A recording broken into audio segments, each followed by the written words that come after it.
Hello everybody and welcome back to Sophisticakes by Mary. For this video, I'm going to show you how I made this boho chic ombre rainbow stenciled cake.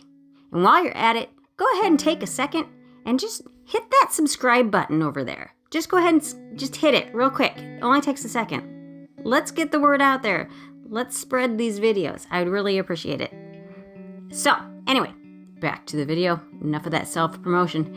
I am doing a buttercream coat on this pre-crumb coated cake that I used dark chocolate ganache on. This is 4 layers of 6-inch cake. I typically do 4 layers. And it is filled with buttercream, but it is crumb coated with a dark chocolate ganache. And then I'm going back in with my American buttercream, which I will attach a link on how I make this buttercream. And I colored this just a pale ivory because I wanted kind of tone on tone, but I wanted ombre, a gradation of colors as the stencil went from the bottom to the top. But I wanted the background to be a lighter shade, so I went with a pale ivory.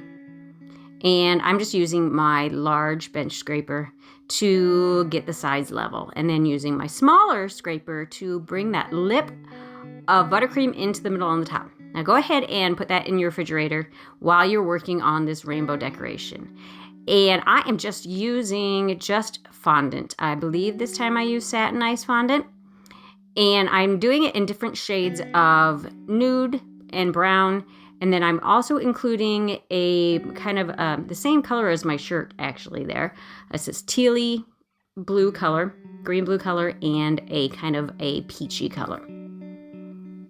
Now I'm just rolling these out into snakes using my fondant smoother to help get it more uniform. When you roll it with your fondant smoother, you're not using your finger, so you're not causing indentations, and you get just a more uniform log out of that.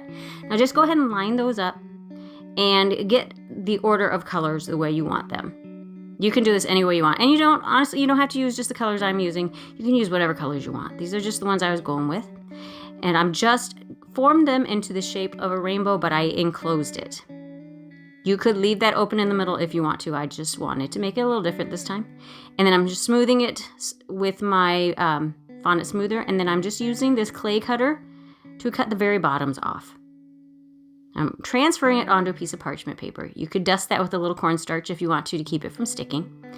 And I'm just using just water and brushing in between those rolled up pieces of fondant, the different colors, to get them to stick together.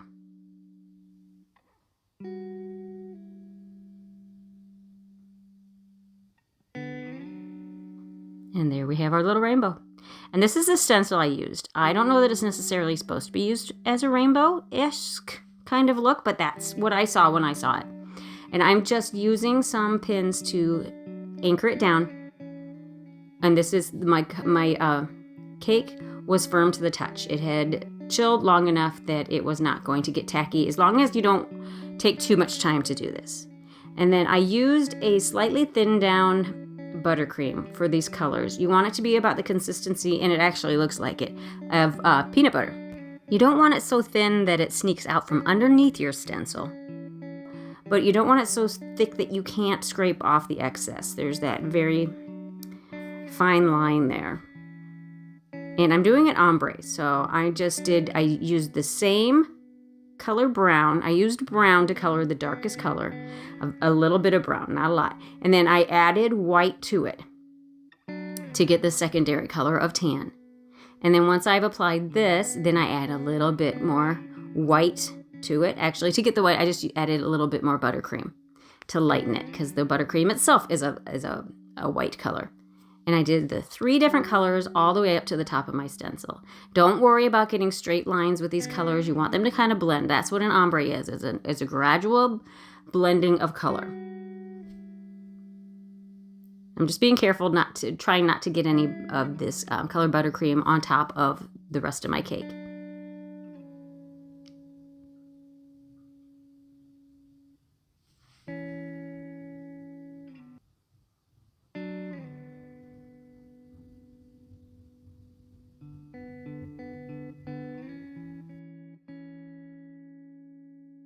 And once you have applied that buttercream, you're going to use whatever scraper you prefer to remove the excess. I like this medium to small size scraper because I feel like I'm a little bit more in control of it. But you can use whatever you're most comfortable with. You could even use an offset spatula if you wanted to. Now, don't push so hard that you end up pushing the buttercream underneath your stencil, because that will cause you problems later and more things that you need to clean up. So if there's a little bit extra on top of the stencil, that's okay. It'll come off when you pull the stencil off. You'll be left with what you need. Now go ahead and put it in your freezer for about 10 to 20 minutes before you put on this next section, because you want that first section to be firmed up so that you're not accidentally messing it up when you put the stencil back down. Now you're always going to have an awkward transition place when your stencil does not reach all the way around your cake. And what I try to do is use that as a place to add some decorations if you can. I knew that this cake was going to have decorations up the side, so that I knew ahead of time that was where I was going to place those. So you have the cleanest,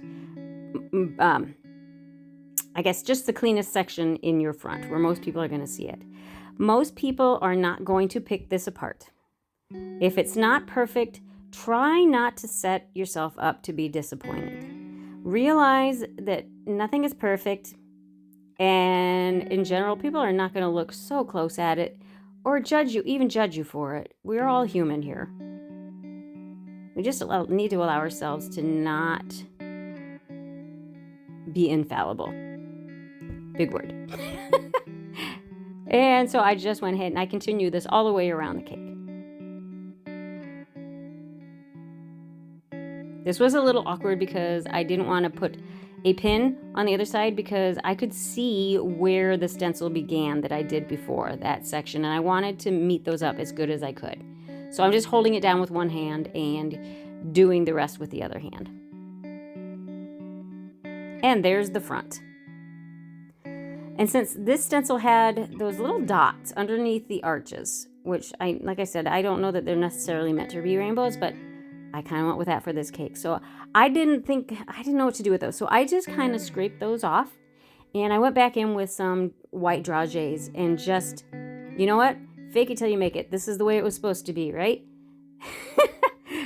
And then to get your rainbow attached, just brush some water on the back of it, or you can use buttercream if you prefer. And up here on the upper left-hand corner, you'll notice that I added a link, or I'm going to add a link in the description on how to make these paper fans.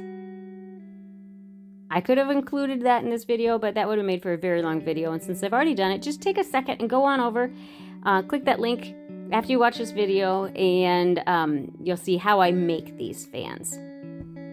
And I'm using the skewers that I made these fans on to attach them into the cake, and using my cake pliers to just push them down snug.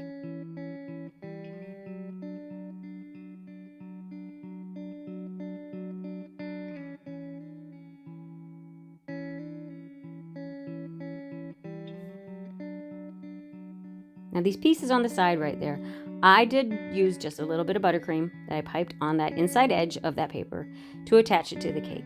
Now it's just fine. As long as you're keeping your cake in the fridge until maybe 20 minutes to an hour before serving, that paper's not going to melt. And if you're worried about it, just don't put that piece there. And then I added some macarons, just attaching those with some more buttercream. I think macarons just add a little touch of class to every single cake. I just love that.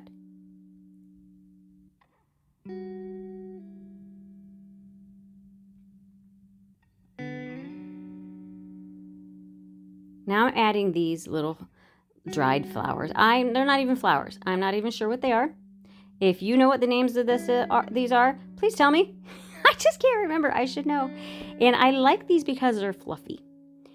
And the color goes well with the cake. And I think the more textures you add, I think the better a cake looks. I just love textures, multiple textures on a cake. And just stick those in wherever you feel like you need a little extra something. I did add some little dabs of buttercream to stick those in as well, like you can see right there on the side.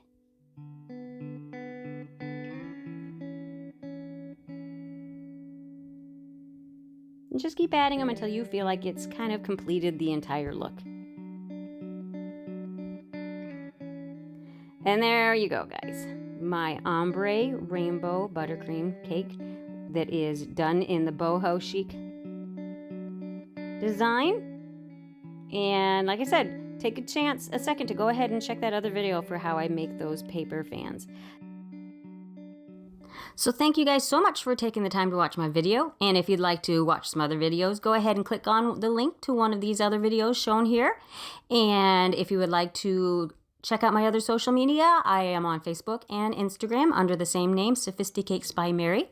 And please take the time to share, like, subscribe, and hit the notification bell so that you know when I upload another video. Thank you so much, and we'll catch you on the next tutorial.